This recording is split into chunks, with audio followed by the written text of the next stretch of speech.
Assalamualaikum warahmatullahi wabarakatuh. Selamat siang Tribuner, jumpa lagi di program Mata Lokal Memilih, bincang-bincang dengan ketua partai politik dan pelaksana pemilu di 2024. Kali ini saya kedatangan tamu yang luar biasa. Beliau adalah ketua DPD Partai Demokrat Kabupaten Bulungan, Ibu Farida Silviawati. Selamat siang. Assalamualaikum Bu Farida. Selamat siang. Waalaikumsalam warahmatullahi wabarakatuh. Terima kasih sudah hadir. Ketua DPC ya Pak? Oke, sorry, kita revisi DPC Dewan Pimpinan Cabang. Oke.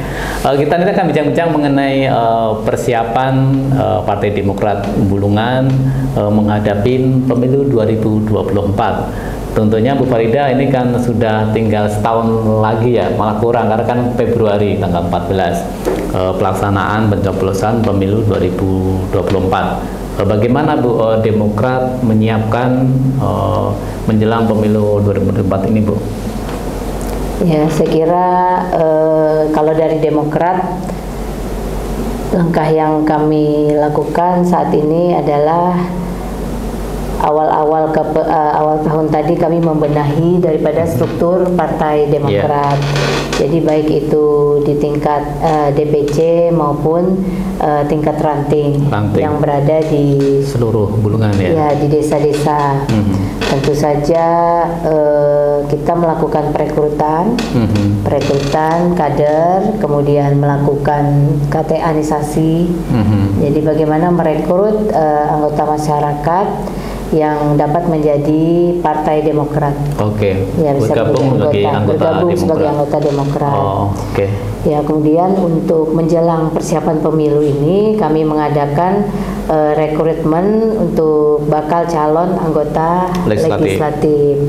Ya, dari sini dilakukan baik secara online maupun offline tentunya.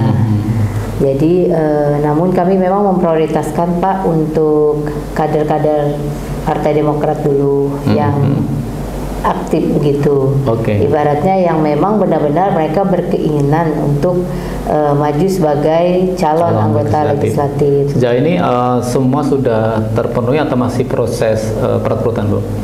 Untuk ini semua sudah terpenuhi. Jadi dari 3 dapil itu alhamdulillah sudah terpenuhi Pak kuotanya. Oke Bu, dalam penyusunan bakal caleg dari Demokrat, apakah komposisinya masih sebagian besar pengurus ataupun anggota yang sudah duduk atau dulu caleg lama, atau mungkin sudah mulai dikombin lah, sekian persen caleg lama, sekian persen caleg baru gitu Bu Farida? Ya, tentu saja kita ada juga combine beberapa dapil. Artinya kader aktif tetap kita prioritaskan. Yang incumbent juga masih ya seperti saya yang dari daerah pemilihan 1 masih tetap di dapil 1. Kemudian yang salah satu anggota fraksi kami Pak Alimuddin, beliau ke provinsi. Iya. Jadi hanya 2 kursi saja kami yang lama. Artinya yang Pak Alimuddin naik ke provinsi. Ya, digantikan lagi dengan kader-kader yang lain, yang baru. Yang menarik kan di Bulungan pemilu ini ada perubahan ya, format atau kewilayahan dapil. Nah, itu sudah diantisipasi atau ini juga mengubah penyusunan dalam tubuh caleg-caleg nanti? Ya, awalnya Pak kami memang masih komposisi yang lama ya. Jadi masih pakai pemetaan dapil yang lama. Namun seiringnya perubahan pemetaan dapil dari KPU Bulungan kita mengcombine kembali, mengatur kembali daerah pemilihan dapil itu. Jadi yang tadinya dapil 2 ya kita distribusikan untuk pindah ke jadi dapil 3 sesuai daerahnya Pak, sesuai dengan komposisi mereka, domisili keberadaan mereka. Kemudian di mana target basis suara dan masa mereka berada, ya kita sesuaikan lah. Ya, saya kira ini juga menjadi peluang kita Partai Demokrat Tentu saja, karena dengan perubahan ini otomatis yang khususnya Dapil 3 ya Pak ya, kita bisa lagi memulai untuk mengembangkan sayap lah, karena terdiri dari 6 kecamatan saya kira. Artinya justru dengan ada perubahan wilayah ini, Demokrat optimis dari 2 kursi akan menambah 1 kursi atau mungkin 2 kursi gitu Bu? Iya, ya target kita 4 kursi. 4 kursi malah? Iya 4 kursi. Ya, namun pun nanti kalau ini minimal 3 kursi lah. Jadi artinya setiap dapil ada kewakilan. Dari Dapil 1 Tanjung Selor 1 kursi. Iya, ya, Dapil 2 1, Dapil 3 1 minimal. Minimal ya. Minimal. Ya. Untuk yang 2 kursi kemungkinan di Dapil? Iya, bisa, proyeksi saya bisa di Dapil 3 atau di Dapil 1. Iya. Nah, Bu Farida, kalau kita lihat di pemilu 2024 ini kan kemungkinan itu banyak pemilih-pemilih pemula, karena kan adik-adik kita yang SMA kelas 3, SM kelas 3 itu kemungkinan nanti di 2024 sudah bisa mencoblos. Nah, bagaimana strategi Demokrat sehingga bisa merangkul anak-anak kita yang masih milenial itu bisa tertarik untuk memilih Demokrat? Ya, saya pikir yang utama Ketua Umum kita masih muda. Abang AHY ini masih muda ya, betul. Mas AHY muda dan banyak sekali kaula muda ini begitu mengidolakan sosok beliau ini. Nah, itu menjadi satu nilai lebih lah bagi Demokrat. Dan apalagi kami juga di jajaran kepengurusan DPC Partai Demokrat itu juga hampir 50%-nya pengurusnya juga dari kalangan milenial dan muda ya. Milenial pemuda. Ya, kita tidak melupakan anggota atau pengurus-pengurus kita yang sudah senior ya, tapi anak-anak muda juga banyak mengisi daripada susunan kepengurusan. Dan untuk pemilih pemula yang Bapak katakan tadi, ya nanti kita dari Demokrat juga ada setiap ulang tahun itu mengagendakan satu kegiatan yang itu melibatkan juga kaum milenial atau anak muda. Karena di Demokrat sendiri kita juga ada membina untuk olahraganya. Jadi macam terutama voli yang baru kita laksanakan. Itu juga kemudian kalau ibu-ibunya kita sering aktif di senam Pak. Ya itu kita jadwalkan. Agenda bulanan atau? Ya, agenda bulanan kita jadwalkan ya. Nanti setelah Ramadan, setelah Lebaran mungkin kita agendakan lagi, kita giatkan lagi lah gitu. Dan juga kita support kegiatan di Tebukayan. Ya, jadi anggota yang setiap minggu. Jadi anggota-anggota kita juga kita ajak bersama-sama berolahraga lah, memasyarakatkan olahraga seperti itu.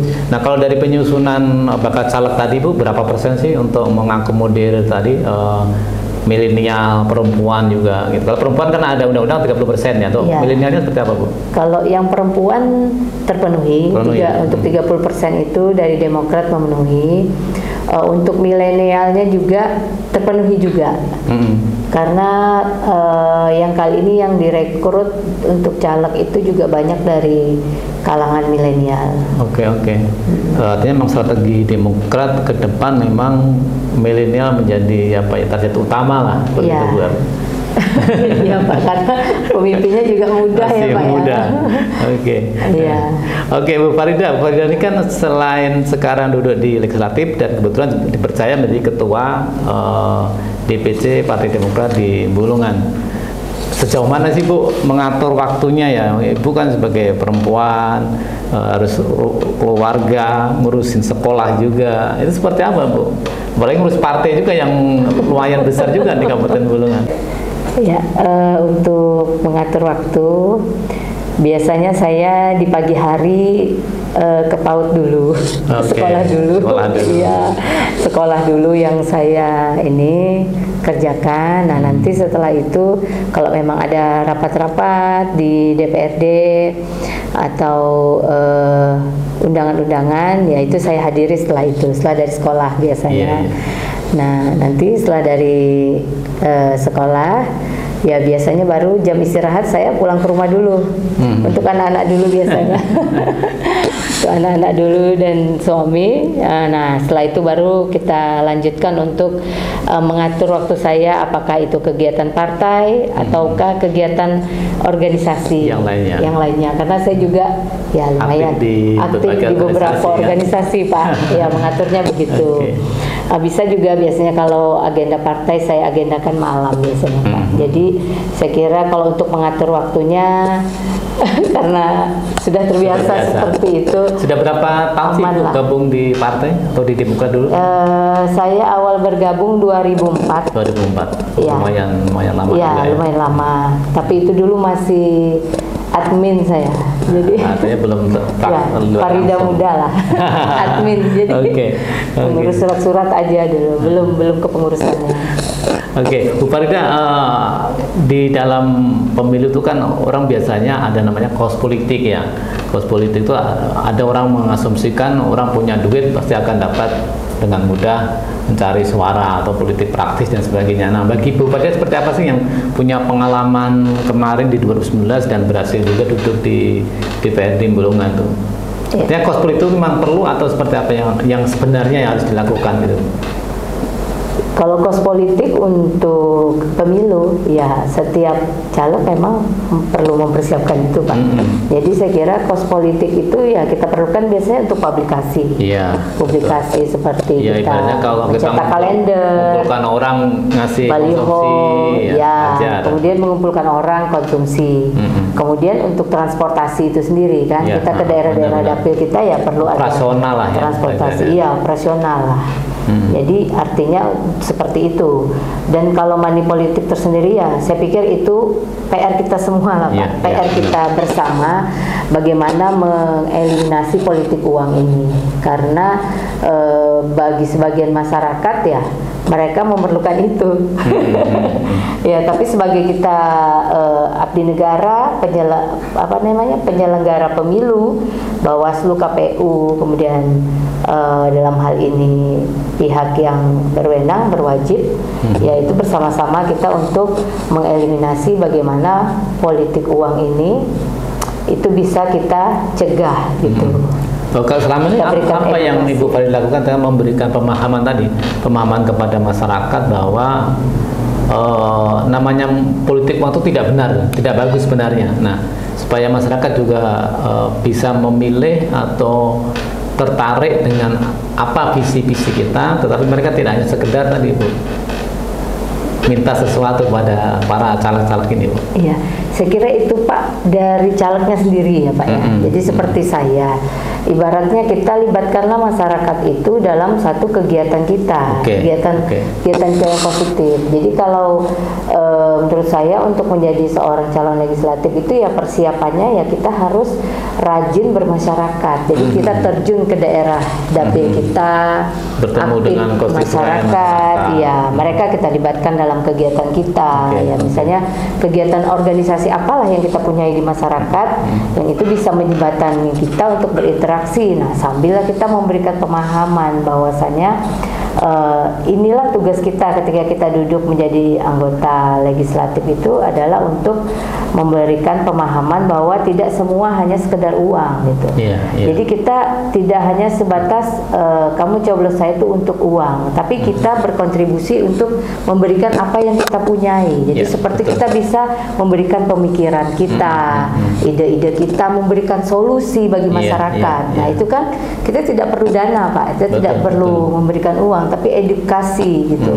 Ibaratnya kita mensosialisasikan tentang, kalau saya misalnya berbicara tentang perempuan, tentang KDRT, pendidikan, aspek perlindungan hukum. Kemudian karena saya di PAUD ya, untuk pendidikan anak usia dini, pendidikan karakter. Nah, dengan hal-hal semacam itu kita sudah berkontribusi untuk masyarakat. Kita mengajak mereka untuk bagaimana kita ajak berpikir positif bahwa tidak semua itu karena uang. Jadi mereka berinteraksi dengan kita tidak hanya karena uang gitu. Kita ajak ke hal-hal yang positif ya, dengan kegiatan olahraga juga bisa, majelis taklim, kita beri pemahaman itu bahwa dengan uang itu pasti mereka berpikir ya sekali ini aja kamu datang berinteraksi dengan saya, nanti tidak akan datang lagi kepada saya. Kan jual beli, kalau udah dibeli udah selesai. Iya, udah selesai. Padahal kan namanya wakil rakyat itu adalah benar-benar menyerap, membawa aspirasi masyarakat itu untuk dibicarakan di dewan selaku Jadi legislatif. justru kita itu hadir di masyarakat memberikan solusi gitu ya, bukan memperkeruh keadaan dengan iming-iming gitu. Ketika kita reses atau ini ya bagian sudah jadi ini anggota ya.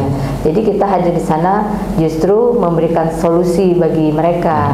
Apa kendala kita yang ada di masyarakat? Mari sama-sama kita pikirkan, kami sampaikan kepada pemerintah daerah. Karena fungsi anggota DPRD adalah 3 itu ya kan Pak kan. Jadi legislasi, anggaran dan pengawasan. Jadi saya kira itu saja, tidak ada kita nanti kamu saya beri ini nanti ya supaya kamu gimana. Artinya Tribunner ini juga sekaligus sosialisasi atau pemahaman kepada masyarakat mungkin yang nonton YouTube kita ini, bahwa jangan terlalu banyak tuntutan kepada dewan yang ujungnya tadi karena sudah memberikan sesuatu kemudian sudah dikasih, dan tentu apa yang feedbacknya kepada masyarakat.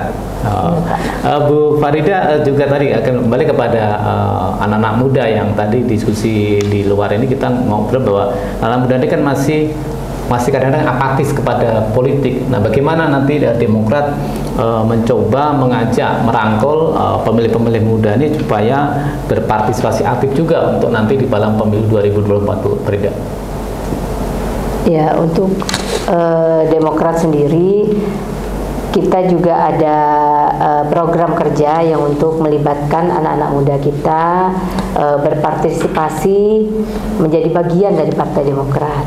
Beberapa bulan lalu saat kita melaksanakan Hari Ulang Tahun Demokrat, kita mengadakan event turnamen bola voli, ya, dan itu dilaksanakan Tanjung Selor ya Pak ya, tingkat Tanjung Selor. Kemarin beberapa desa terlibat, dan juga ada event sepak bola kemarin di Pimping yang dilaksanakan oleh kawan kita juga dari pengurus DPC Pak Nertoso.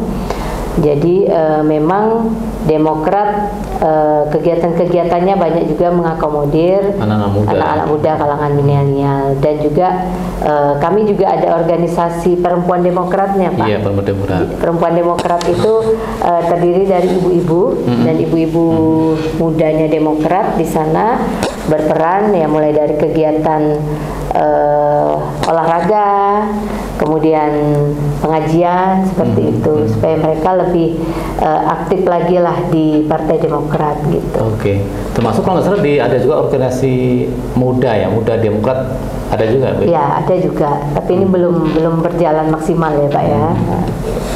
Oke, sekali lagi nih buat Bu Farida nih, apa yang sudah disiapkan Bu? Ini kan sudah terpilih dan akan maju lagi di dapil Tanjung Selor kan Bu? Apa yang sudah dilakukan selain tentunya sebagai anggota dewan, mungkin tetap rajin ke konstituen, reses dan sebagainya Bu, supaya memaksimalkan jumlah suara yang kemarin sudah didapat oleh Bu Farida? Ya tentu saja mencari ini ya Pak ya, referensi Pak referensi daftar-daftar pemilih yang baru dan potensial. Jadi lebih masif lagi kita ke daerah-daerah pemilih kita. Kalau untuk saya ya Pak ya, tentunya. Karena ini terus terang saja kalau saya. Karena kan ibaratnya satu kecamatan hilang kan. Ya, jadi kita lebih memfokuskan wilayah Tanjung Selor ini. Nah, kalau bagi bakal calon legislatif dari Demokrat sebagai ketua DPC, apa yang ingin Ibu sampaikan kepada mereka, Bu? Tentu saja hal yang bisa kami lakukan di DPC, yang pertama untuk Bapilu sendiri Pak. Jadi Badan Pemenangan Pemilu nanti juga baik itu di tingkat DPD maupun DPC akan merencanakan semacam workshop lah atau pembekalan untuk bakal calon anggota legislatif dari Partai Demokrat. Akan melakukan pelatihan, dan kemudian kita akan di sana nanti akan mengarahkan bagaimana para caleg ini nanti akan siap bertarung di wilayahnya masing-masing tentunya. Betul. Dan mengarahkan semua struktur partai untuk terlibat langsung membantu daripada caleg-caleg kita bersosialisasi di daerah dapilnya masing-masing, seperti itu. Dan tentunya juga bahwa persaingan tapi tentunya sesama caleg Demokrat harus saling mendukung untuk tentunya targetnya adalah meraih kursi dulu. Seperti itu ya? Iya. Ya memang seperti itu Pak yang kami arahkan dari DPC, bagaimana caranya. Yang penting kita memenangkan partai kita dulu gitu. Karena sebetulnya pesaing kita adalah di luar daripada kita ya Pak ya. Ya tentunya kan kita bersaing dengan partai-partai lain dulu. Nah persoalan bersaing di internal untuk mendapat perolehan suara tertinggi tentunya selain garis tangan tentunya juga sama harus intens melakukan sosialisasi. Betul tuh Pak. Dan juga kita masih menunggu nih Pak ya. Yang masalah terbuka atau tertutup. Iya betul. Itu masih kita menunggu. Bu Farida, nah kalau kita bicara politik terkekinian, kalau kita lihat di pusat kan semacam ada koalisi lah ya, ada Demokrat, PKS dengan Nasdem. Nah, apakah dari pusat mungkin ada semacam arahan atau ya pokoknya apakah ini juga akan diikuti oleh teman-teman di level provinsi kemudian DPC gitu? Ya, kalau dari Demokrat sendiri memang mengikuti satu arahan Pak. Jadi apapun yang menjadi keputusan dari DPP maupun DPD kita mengikuti arahan itu. Jadi satu arahan aja. Jadi kalau memang di sana fixnya 3 koalisi itu ya itu yang kita dukung. Tentu saja saat ini kita mendukung Pak Anies Baswedan dari Demokrat untuk menjadi presiden. Bakal. Saya langsung nyebutnya presiden, sekaligus doa. Amin. Semoga amin ya, Pak Anies. Dan tentunya juga Demokrat, apakah selama ini kan meskipun cawapres kan belum ditentukan, tapi kan Demokrat kekeh ataupun berkeinginan supaya Bapak AHY bisa. Bapak AHY itu juga disosialisasikan atau ke level? Kami sosialisasikan juga ke tingkat DPC, PAC dan ranting kita melalui sosial media, melalui WhatsApp group yang kita punyai, dan setiap ada agenda-agenda partai selalu kita gaungkan bahwa ketum kita AHY sebagai calon wakil dari Bapak Anies Baswedan. Ya semoga itu juga menjadi doa juga ya, dan semoga juga teman koalisi kita ini sepakat gitu dari Nasdem maupun PKS. Kalau di DPC atau di Kabupaten Buluan ini komunikasi dengan PKS, Nasdem juga intens dilakukan kan Bu? Ya kebetulan Pak, kami kalau Nasdem itu koalisi di DPRD. Oh sudah ada juga ya? Ya koalisi fraksi. Oh satu fraksi? Ya fraksi gabungan gitu. Jadi memang ya lah. Jadi memang ada ada hubungan yang baik ya antara Nasdem dengan Demokrat seperti itu. Atau mungkin juga sudah mulai bisik-bisik, wah ini sudah mau pilkada Bulungan nih, siapa yang akan kira-kira? Oh kalau pilkada masih jauh nih Pak. Jangan jauh, bukan nanti lagi 2024 beberapa bulan kemudian udah harus nentuin calon. Tapi dari Demokrat belum lah ya, belum menyiapkan. Ya sambil lah nanti kita bagaimana untuk ininya. Siapa kira-kira yang bisa sebagai bupati maupun wakil bupati. Semoga jadi doa juga Bu Farida bisa jadi calon bupati, minimal calon wakil bupati. Kita aminin Bu. Amin. Oke, Tribuners, tidak terasa kita waktu cukup panjang juga. Mungkin di akhir diskusi kita Bu Farida bisa menyampaikan kepada masyarakat Bulungan, terutama kepada konstituen Demokrat, ajakan, imbauan, terutama menghadapi pemilu 2024. Silakan Bu Farida. Ya. Terima kasih dari Tribun Kaltara